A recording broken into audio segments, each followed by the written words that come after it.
Olá, boa tarde, seja muito bem-vindo. Nós estamos ao vivo, agora são 15 horas e 30 minutos pontualmente, pelo horário de Brasília. Eu sou o Kleber Werneck e a partir de agora você confere comigo as principais notícias nesta edição da tarde do Redação Hit. E olha só, a Polícia de São Paulo atendeu mais de 100 ocorrências no fim de semana nas festas de rua que acontecem em todo o estado. Ao todo, 35 suspeitos foram presos e vários celulares apreendidos. O detalhe curioso é que algumas dessas ocorrências, em algumas delas, os policiais usaram fantasias de personagens famosos para enganar os criminosos, como, por exemplo, os Power Rangers e também Chapolin Colorado. Vamos ver. Nesse fim de semana, uma agente da Polícia Civil, fantasiada com uma faixa amarela e preta, usada para isolar a área. Um delito que remete à cena de um crime. Participou da prisão de suspeitos de furtos de telefones celulares em blocos de carnaval na zona sul de São Paulo. O suspeito foi flagrado praticando os crimes. E em sua bolsa presa ao corpo, ele estava com os aparelhos furtados e roubados durante a festa. O uso de agentes fantasiados faz parte de uma estratégia da SSP, em que, desde o ano passado, agentes se infiltram entre os foliões para identificar e prender criminosos que se aproveitam da aglomeração. No dia 1º, policiais vestidos como Power Rangers prenderam um homem com 7 celulares roubados. A Polícia Militar contabilizou neste domingo 60 ocorrências em todo o estado de São Paulo relacionadas ao carnaval. No total, policiais civis infiltrados prenderam 3 homens e recuperaram 11 celulares na região. Olha aí, um levantamento mostra quais são as marcas de celular mais roubadas em São Paulo. Vamos conferir agora os resultados. Um ranking feito por pesquisadores mostrou as marcas de celulares mais roubadas em São Paulo. O levantamento foi feito com os dados disponibilizados pela secretária da Segurança Pública de São Paulo. A marca sul-coreana Samsung é a que mais ocupa o ranking de celulares mais furtados na capital, com 54 mil registros de furtos desde o ano passado. A Apple está em segundo lugar de celulares mais furtados. Segundo os registros, mais de 46 mil aparelhos da marca norte-americana foram furtados ou roubados em 2024. Em seguida, aparecem na lista Motorola em terceiro, Xiaomi em quarto, LG em quinto, Positivo em sexto e a Nokia em sétimo lugar. A Samsung é um dos aparelhos mais caros, com disponíveis para venda com valores que variam entre R$ 649 até os que ultrapassam R$ 10 mil. A Apple é conhecida por fazer celulares mais caros, variando entre R$ 3 mil e R$ 9 mil. A Secretaria da Segurança Pública disse que as forças de segurança têm tomado as iniciativas para o combate a esses crimes e a receptação dos aparelhos. Entre elas, a Operação Mobile apreendeu 55 mil celulares na capital e 36 mil foram devolvidos aos proprietários. Olha, e muitas pessoas estão em dúvida sobre como será o funcionamento dos bancos durante esse feriado. Como, por exemplo, fazer para pagar um boleto que vence nesses dias. Confira agora a resposta na reportagem. Neste feriado prolongado, não haverá atendimento presencial nas agências na segunda e na terça-feira. Boletos com vencimento nessas datas poderão ser pagos no próximo dia útil, ou seja, na quarta-feira.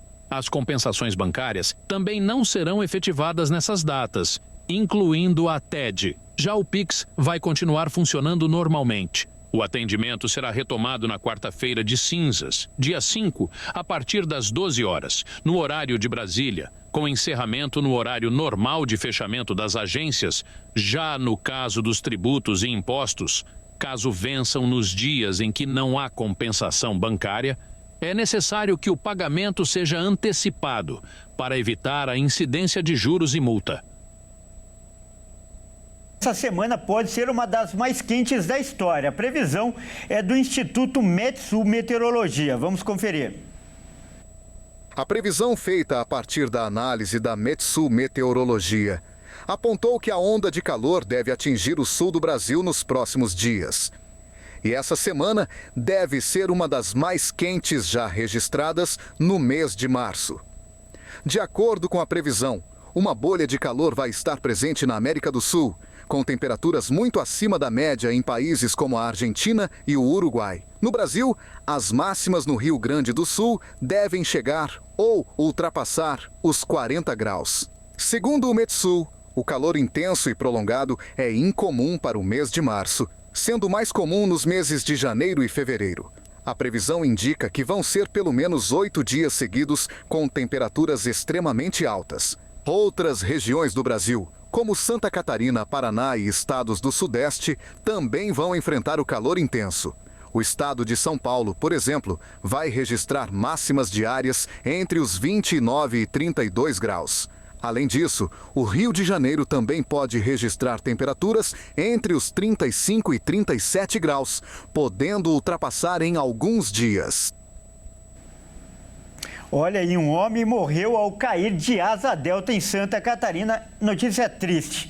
Ele estava a 200 metros de altura. Confira na reportagem da Michele Veiga. E um homem acabou morrendo após uma tentativa de voo de asa delta na cidade de Timbé do Sul, no extremo sul catarinense. A localidade da Serra da Rocinha é muito conhecida pela prática do esporte. Ele estava acompanhado da família quando foi praticar o voo. Em alguns metros após a decolagem, a asa delta acabou fechando e ele sofreu uma queda de mais de 200 metros em meio à mata. O Corpo de Bombeiros foi chamado, a equipe do SAER, que é a questão da segurança, aonde faz o salvamento em áreas perigosas através de voo de helicóptero, acabou localizando o corpo do homem. Ricardo Stecanella, 52 anos, também era membro do clube de voo de Timbé do Sul, do qual lançaram nota, e a prefeitura do município, através de nota oficial, confirmou a identificação do homem. As causas ainda da quebra do objeto, da quebra do sistema de locomoção aí a asa delta ainda não foram informadas e a polícia vai abrir investigação sobre o caso. As imagens chocam, são alarmantes. No local sempre há prática do voo livre, mas infelizmente o Ricardo não acabou tendo um final feliz na tarde desse domingo. O acidente aconteceu por volta da 1h30 da tarde. Muito obrigado pelas informações, Michele. E agora a gente vai fazer um giro pelas notícias internacionais. Olha só, pelo menos uma pessoa morreu e várias ficaram feridas nesta segunda-feira, quando um carro avançou contra uma multidão em Mannheim, na Alemanha. Uma pessoa foi presa pela polícia, que investiga se o atropelamento foi intencional. Um carro avançou contra uma multidão na Alemanha, deixando um morto e vários feridos. O caso aconteceu em Mannheim. Um suspeito foi preso e as autoridades pediram que os moradores evitem a área central da cidade. A polícia portava armas pesadas e isolou a área. O jornal Bild relatou que um carro atropelou uma multidão de pessoas, deixando 2 mortos e 25 feridos. A Alemanha sofreu recentemente uma onda de ataques violentos. No mês passado, um homem dirigiu um carro contra uma manifestação sindical na cidade de Munique, matando uma menina de 2 anos e sua mãe.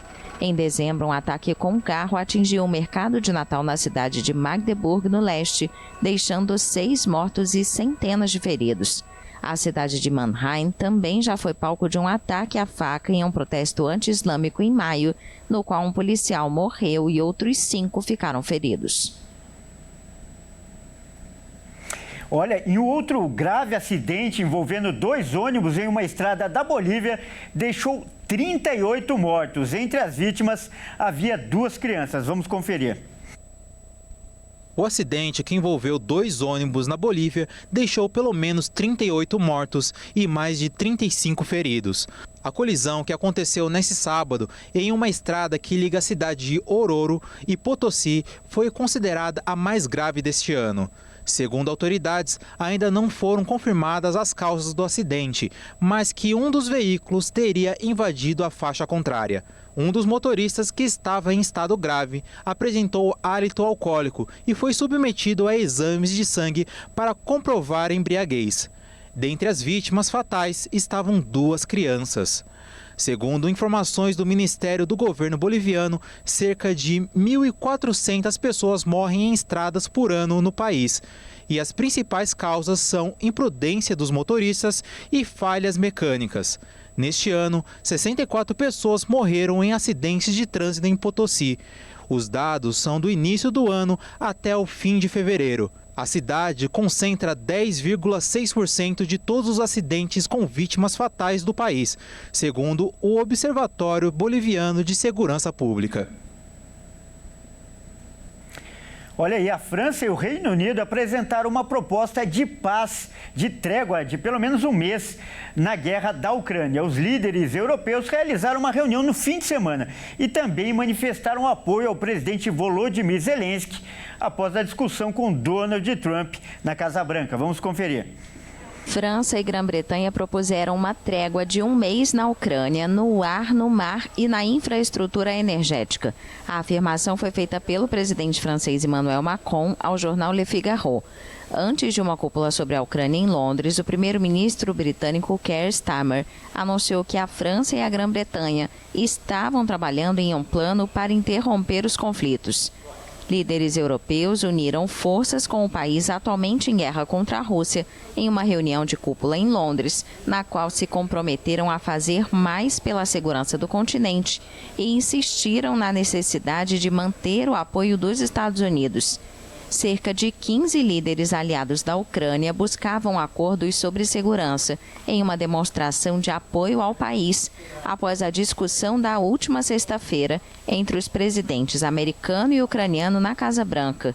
O governo ucraniano e a Europa acompanham com preocupação a reaproximação entre Trump e o presidente russo Vladimir Putin, que iniciaram negociações bilaterais para encerrar a guerra sem convidar a Ucrânia ou os europeus. Pessoal, muda de assunto agora para falar que os ministros do STF acreditam que os ataques vindos dos Estados Unidos contra Alexandre de Moraes possam fazer parte de uma ação coordenada. O objetivo seria enfraquecer a ação que apura justamente o golpe de Estado aqui no Brasil. Vamos ver. Os ministros do Supremo Tribunal Federal têm avaliado que a movimentação contra Alexandre de Moraes pode estar sendo patrocinada pelo governo americano de Donald Trump, Elon Musk e das Big Techs.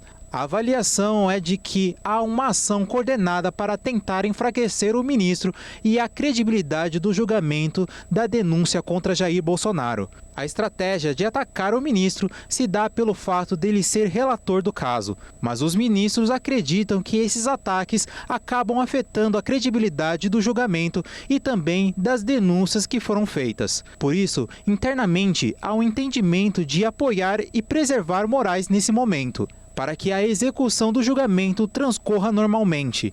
Além de Jair Bolsonaro, outros 33 acusados foram denunciados pela Procuradoria-Geral da República da trama de golpe de Estado no país. A defesa institucional do ministro e da independência do Supremo também deve ser feita por entidades que representam os magistrados.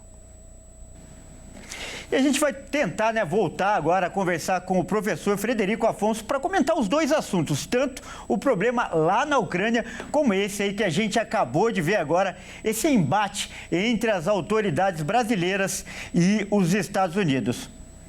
Professor, me ouve bem agora? Perfeitamente, Kleber. Eu também lhe ouço perfeitamente. Quero dizer primeiro que é um prazer recebê-lo novamente aqui no nosso jornal. Seja muito bem-vindo, professor. Boa tarde, Kleber. Boa tarde, audiência. O prazer é nosso.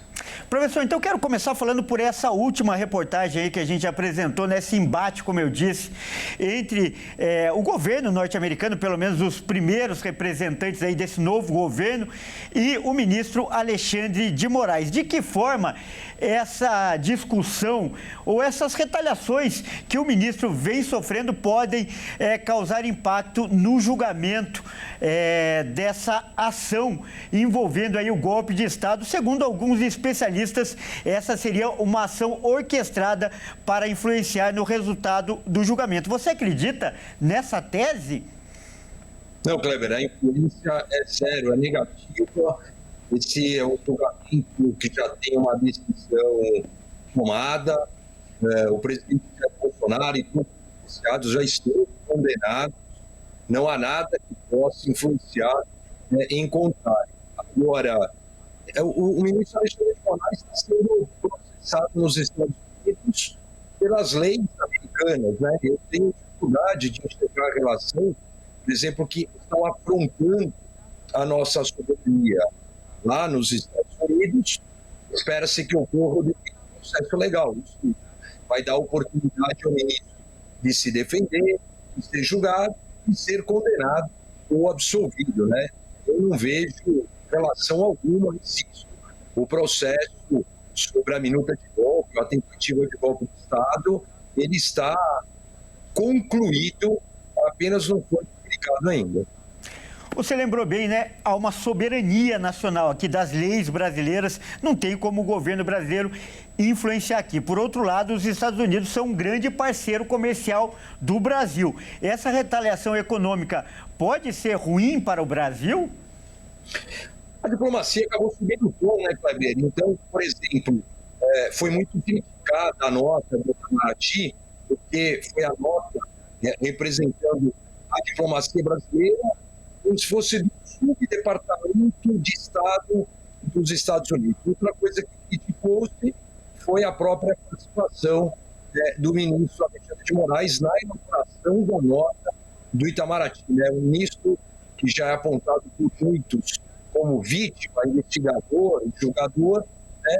E agora ligando o voto também de legislador, porque ele apontou ali, minuta numa pauta que está sendo construída um paralelismo acerca de se proibir também pessoas que apontem as instituições brasileiras de ingressar no país, e também agora o seu personagem de diplomata dando um pitaco numa nota do Itamaraty.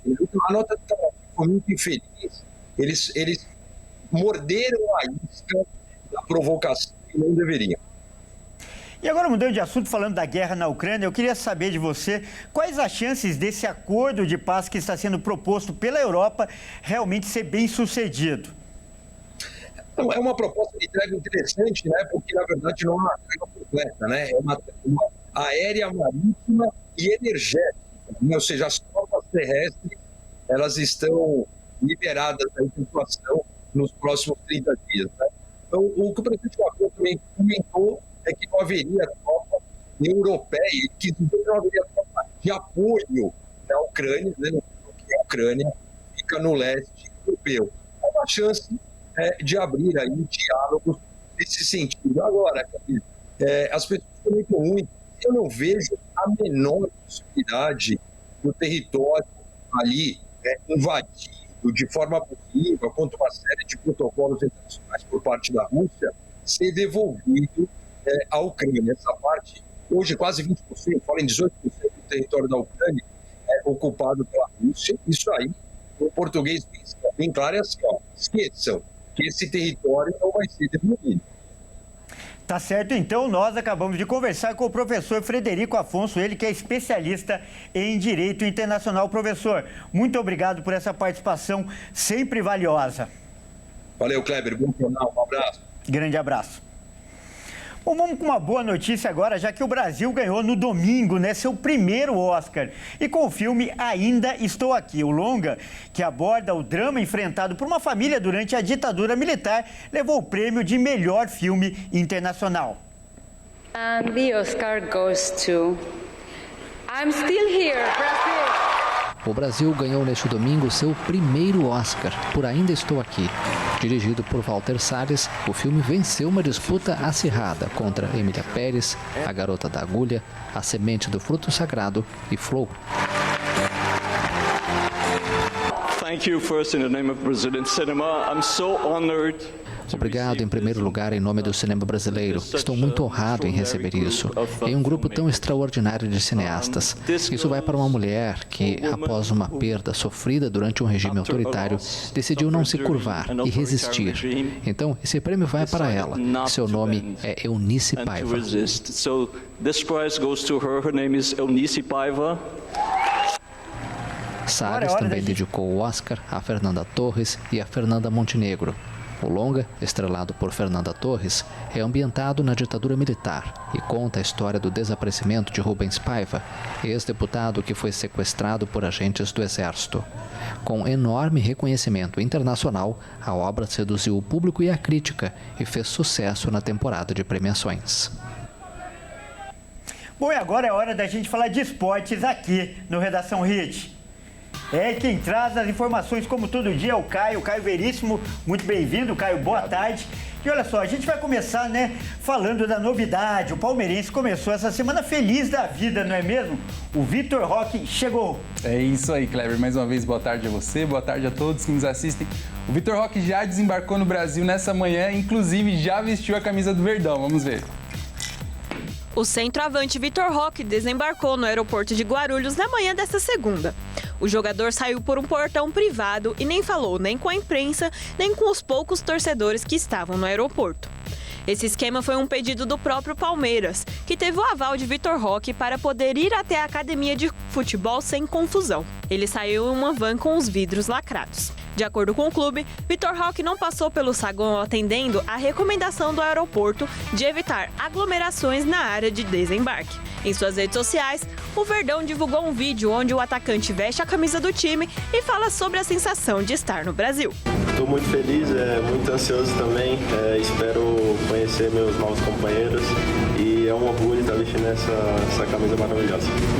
Fala família Palmeiras, cheguei, estou em São Paulo, estou muito ansioso para encontrar vocês. Vitor chegou na academia de futebol e já realizou alguns exames. O atacante iniciará os treinos já nesta terça e estará à disposição para a semifinal do Campeonato Paulista, onde o Verdão se classificou no último sábado após vitória por 3-0 sobre o São Bernardo. O jogo será no próximo final de semana, ainda sem adversário definido. Vitor Roque foi o 6º reforço do Alviverde nesta janela. O clube ainda deve receber Lucas Evangelista nessa semana, já que o Red Bull Bragantino foi eliminado do Paulistão. Realmente um belo reforço já para o Paulistão. E por falar em Campeonato Paulista, Corinthians, Palmeiras e Santos já se classificaram para as semifinais da competição e graças às principais estrelas, não é mesmo, Caio? Exatamente, Kleber. Bom, o Santos de Neymar, o Palmeiras de Estevão e o Corinthians de Memphis Depay decidiram a classificação para a semifinal do Campeonato Paulista. Agora a responsabilidade de ter os 4 grandes após 6 anos é do trio do tricolor paulista. Os 3 jogos já disputados nas quartas de finais do Paulistão tiveram algo em comum. Os craques de Palmeiras, Corinthians e Santos desequilibraram nas classificações. Estevão brilhou com os 2 golaços da vitória de 3-0 do Palmeiras sobre o São Bernardo. A joia alviverde de 17 anos não só abriu o placar, mas também ampliou para garantir a classificação da equipe palestrina. Já Memphis Depay também foi decisivo na vitória do Corinthians contra o Mirassol. O holandês cobrou o escanteio na cabeça de Romero e depois fechou o marcador também de cabeça.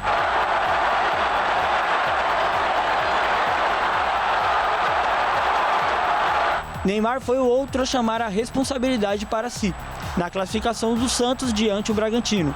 O craque balançou a rede em uma cobrança de falta no início do duelo e no segundo tempo ele bateu o escanteio que resultou no gol de João Schmidt.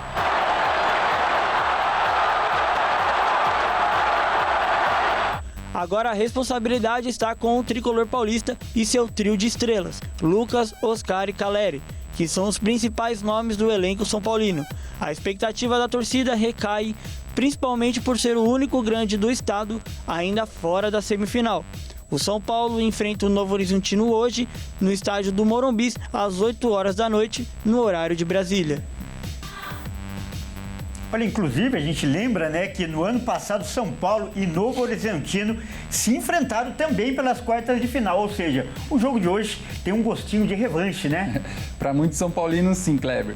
Bom, apesar de cada jogo ter a sua própria particularidade, a partida dessa noite traz muitas lembranças do ano passado. Vamos ver. O Campeonato Paulista está pegando fogo na reta final e hoje é a vez do tricolor paulista buscar uma vaga na semifinal. São Paulo chegou às quartas de final após terminar a primeira fase sendo líder do Grupo C com 19 pontos. A esperança do torcedor são paulino para esta noite é que o quarteto de ataque esteja inspirado. Lucas, Oscar, Luciano e Caleri funcionaram muito bem em algumas partidas, principalmente no clássico contra o Corinthians. Já contra o Palmeiras, esse ataque não brilhou, mas a qualidade dos jogadores é inquestionável e nisso que Zubeldia vai apostar para a grande decisão dessa noite. Já o Novo Horizontino tem a seu favor o retrospecto. O time do interior, que conquistou 18 pontos nesse campeonato, apenas um a menos que o São Paulo, acredita que não é impossível sair do Morumbi nessa noite com a classificação nas mãos. Isso porque no ano passado as duas equipes decidiram exatamente as quartas de final, também no Morumbi. E o time do Novo Horizontino classificou ao vencer aquela partida nos pênaltis. Após o jogo terminar em 1-1, o Tigre do Vale venceu nas penalidades por 5-4. Para alguns é noite de revanche, para outros é reviver o impossível. Mas para quem quer ser campeão, é vencer ou vencer. Olha, e lá no Rio Grande do Sul, né, Caio? A guerra do Grenal já começou fora de campo, não é mesmo? É, o clima tá quente, Kleber. Bom, antes da bola mesmo rolar, as coisas estão muito quentes por lá. As diretorias dos times estão acusando uma a outra de ter mais favoritismo da arbitragem. A primeira partida do Grenal nem começou e os times já são motivos de polêmica no mundo da bola. As equipes já estão trocando acusações sobre quem é a equipe mais favorecida do campeonato. Nas últimas semanas, as reclamações aumentaram. O ex-jogador e agora diretor esportivo do Inter, D'Alessandro, falou que o Grêmio teria sido favorecido nas partidas apitadas pelo árbitro Daniel Bins. O Grêmio avançou de fase após vencer o Juventude. E apesar da vitória, o vice de futebol gremista Alexandre Rossato chamou a atuação do VAR de vergonhosa. Isso porque o Grêmio sofreu um pênalti não marcado pela arbitragem. A Federação Gaúcha de Futebol se manifestou e decidiu deixar a arbitragem do Rio Grande do Sul de fora da reta final do estadual. O presidente do Inter afirmou que está aberto a conversas para acalmar os ânimos entre os clubes fora de campo e espera que seu rival tenha a mesma postura. Essa é a 16ª final de gauchão entre Grêmio e Internacional e o Grêmio está com uma vontade de vencer. Isso porque, em caso de vitória, o tricolor gaúcho iguala a marca dos colorados de levantar a taça do campeonato estadual por 8 vezes seguidas. E o Inter vai entrar em campo motivado para estragar os planos do Grêmio e evitar o octacampeonato. O jogo de ida acontece no próximo sábado às 16h30 na Arena do Grêmio. O jogo da volta é daqui 2 semanas no mesmo horário, lá no Beira-Rio. Bom, é isso, Kleber. Fico por aqui. Um abraço para você, um abraço a todos que nos assistem. Até mais, viu? Muito obrigado pelas informações e até amanhã. Até. Bom, essa edição também fica por aqui. Eu agradeço demais pela sua companhia e você que não é de São Paulo, não nos acompanha pela Rede TV, fique agora com a sua programação local. E você que é de São Paulo, fique agora com o programa Consulta ao Doutor e com a Dani Paris. Boa tarde e até mais. Tchau, tchau.